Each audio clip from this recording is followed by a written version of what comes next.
September 10, 1944. Major Brian Urquhart sat in his office at British Airborne Headquarters studying reconnaissance photographs through a magnifying glass.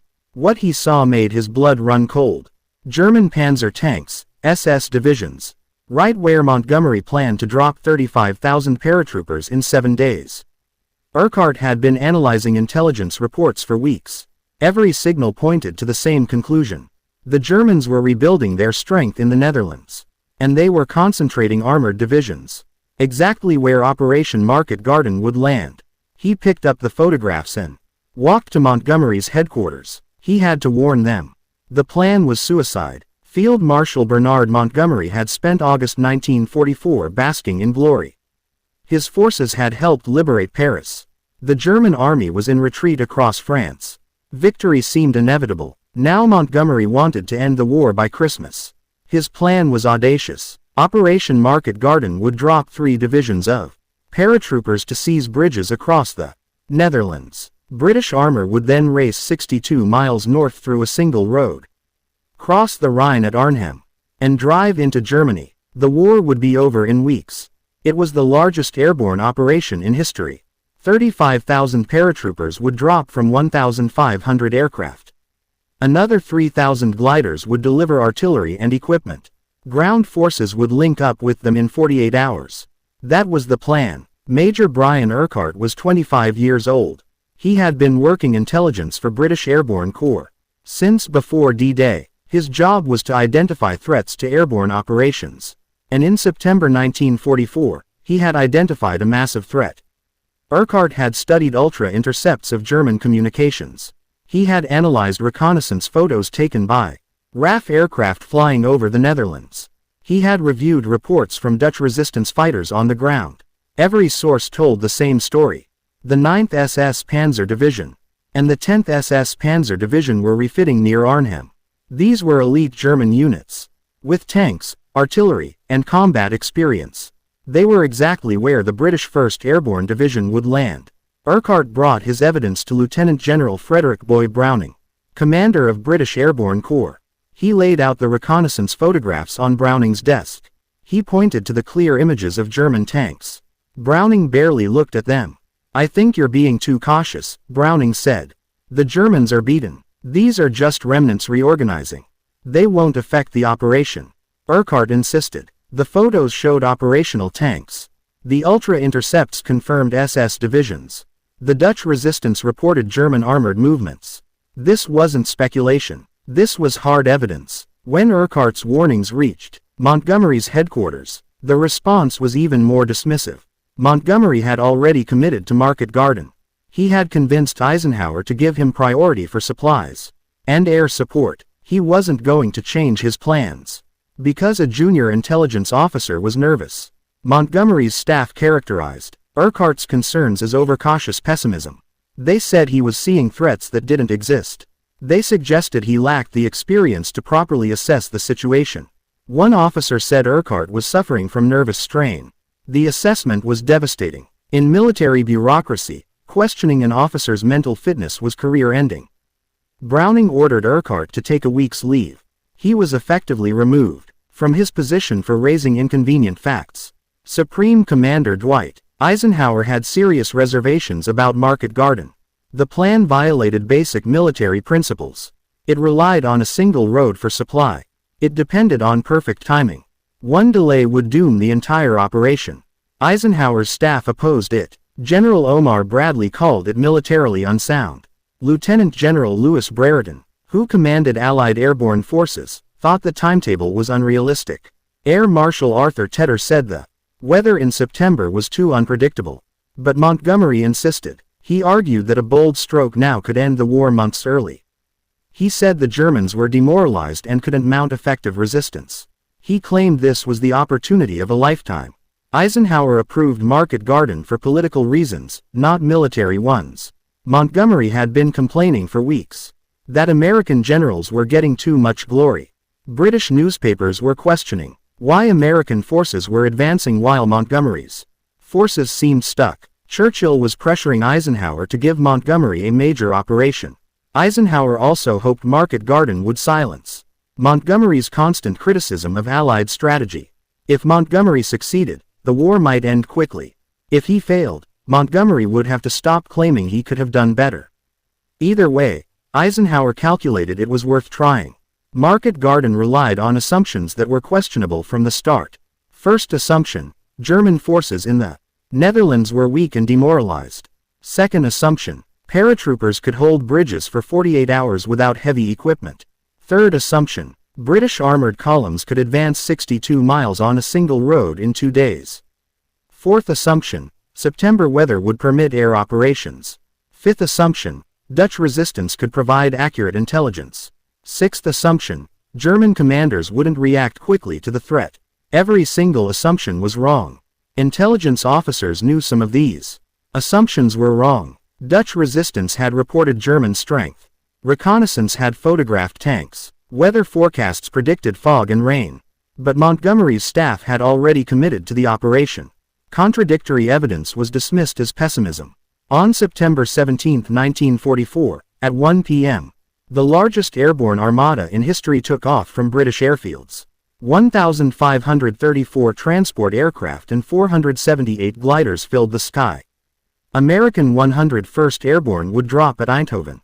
American 82nd Airborne would take Nijmegen. British 1st Airborne would seize the bridge at Arnhem. The operation started well. Weather was clear. German anti-aircraft fire was light. Most paratroopers landed safely. Within hours, American forces had captured bridges at Eindhoven. Montgomery's staff celebrated. The plan was working. But at Arnhem, something was wrong. The drop zone was 7 miles from the bridge. Not the usual distance of a few hundred yards. British paratroopers would have to march through hostile territory to reach their objective. And the Germans were reacting faster than expected. Field Marshal Walter Model was having lunch at his headquarters in the Netherlands when reports arrived of paratroopers landing. Model's headquarters was in Arnhem. He could see British paratroopers dropping from his window. He immediately grasped what was happening. Model called SS General Wilhelm Bittrich, commander of 2nd SS Panzer Corps. Bittrich commanded the 9th and 10th SS Panzer Divisions, the same units Brian Urquhart had warned about. These divisions had been refitting after escaping from France. They still had tanks, experienced crews, and functioning command structures. Bittrich understood instantly what the Allies were attempting. The paratroopers were trying to seize the bridge at Arnhem. If German forces could block the British from reaching the bridge and delay the armored column advancing from the south, the entire operation would collapse. He issued orders within minutes. British 30th Corps, commanded by Lieutenant General Brian Horrocks, started its advance at 2:30 p.m. on September 17. The plan called for reaching Eindhoven by nightfall and linking up with American paratroopers. Then they would race north to Nijmegen and finally to Arnhem. They reached Eindhoven the next day, 12 hours behind schedule. The problem was the road. One road, 2 lanes, 62 miles through flat, open terrain with canals on both sides. Any destroyed bridge or disabled vehicle blocked the entire column. And German forces, supposedly beaten and demoralized, kept counter-attacking. At Nijmegen, German defenders held the bridge longer than expected. American paratroopers fought for 2 days to secure it. The British armored column sat waiting. At Arnhem, British 1st Airborne Division was fighting for survival. Lieutenant Colonel John Frost led 750 men of the 2nd Parachute Battalion to the bridge at Arnhem. They reached it on the night of September 17, and took positions on the northern end. Their orders were to hold until 30th Corps arrived in 48 hours. The relief force never came. SS Panzer Division surrounded Frost's position. They brought up tanks and artillery. For 3 days, 750 British paratroopers held the bridge against overwhelming force. They ran out of ammunition. They ran out of medical supplies. They fought from burning buildings with wounded men crying for help that wouldn't come. The rest of 1st Airborne Division, 7,000 men, was trapped in a shrinking perimeter west of Arnhem. German tanks systematically destroyed their positions. British forces called for air support. Weather had turned bad. The aircraft couldn't fly. By September 21, 4 days into the operation, Major General Roy Urquhart, commander of 1st Airborne Division, knew his men couldn't hold much longer. German forces had compressed his perimeter to 1 square mile. Casualties were over 50%. Ammunition was nearly exhausted. 30th Corps had reached the south bank of the Rhine at Arnhem, but couldn't cross. The bridge was held by German forces. Frost's men had been overrun after holding out for 3 days. The operation had failed. Now the question was whether anyone would survive. Montgomery refused to authorize withdrawal. He ordered attacks to continue. He insisted reinforcements were coming. British and Polish paratroopers dropped into the battle zone and were immediately shot to pieces by German anti-aircraft fire.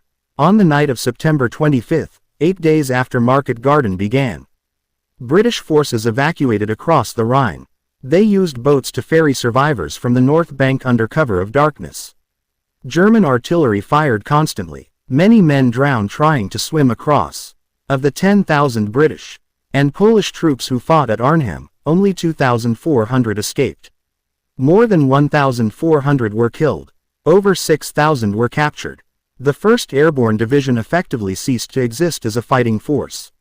American casualties at Eindhoven and Nijmegen were significant, but manageable. They had accomplished their objectives. It was Arnhem, Montgomery's primary target, that became a disaster. The bridge too far. Montgomery never accepted responsibility for Market Garden's failure. He blamed bad weather. He blamed radio failures that prevented communication. He blamed delays by 30th Corps. He claimed the operation was 90% successful because American paratroopers had captured bridges at Eindhoven and Nijmegen. This infuriated everyone who understood military operations. Market Garden's objective was to cross the Rhine at Arnhem and drive into Germany. That objective failed completely, calling the operation 90% successful. Because preliminary objectives were achieved was like saying the Titanic's maiden voyage was 90% successful. Because it left Southampton on time. Market Garden failed because Montgomery violated every principle of sound military planning. He relied clear's throat on assumptions instead of intelligence. He dismissed warnings that contradicted his vision. He designed a plan with no margin for error. And when reality didn't match his expectations, he blamed everyone except himself. The intelligence was accurate. Brian Urquhart's warnings were correct. The Germans were stronger than Montgomery believed. The plan was more difficult than Montgomery assumed. The timetable was unrealistic. None of this mattered to Montgomery. Montgomery believed his own reputation.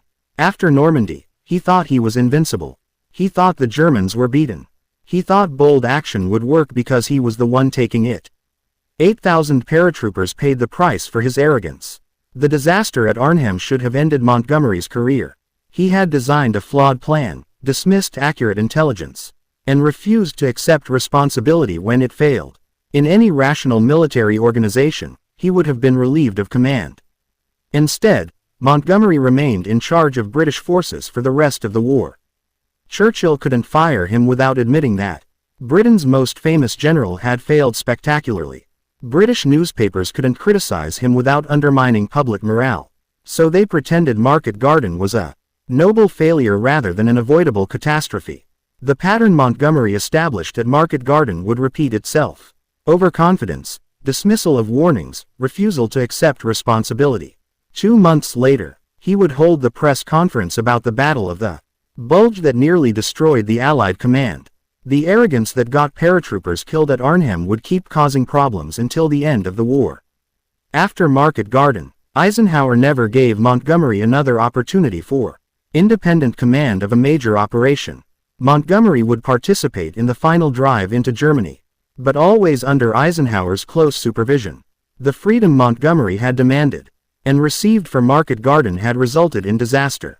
Major Brian Urquhart returned from his forced leave after Market Garden ended. He learned that every warning he had provided was accurate. The 9th and 10th SS Panzer divisions had been exactly where he said they were. The Germans had reacted exactly as quickly as he predicted they would. The reconnaissance photographs he had shown to Browning and been dismissed as overcautious showed German tanks that killed British paratroopers. The ultra-intercepts he cited were communications from the units that destroyed 1st Airborne Division. The Dutch resistance reports were confirmed by the battle results. Urquhart was never punished for being right. He was never rewarded either. His warnings had been ignored because they contradicted Montgomery's plan, and Montgomery's plan mattered more than evidence. British and Polish paratroopers who fought at Arnhem were some of the finest soldiers in the Allied armies. They fought with extraordinary courage against overwhelming odds. They deserved better than a commander who ignored intelligence and designed a plan with no margin for error. Montgomery got his grand operation. He got the supplies, the aircraft, and the glory he demanded. And when it failed, he got to keep his reputation while 8,000 paratroopers became casualties. That's the real lesson of Market Garden. Arrogance kills. And no amount of bravery by soldiers can overcome a fundamentally flawed plan created by a commander who won't listen to warnings. Thanks for watching. Please subscribe to the channel. 6L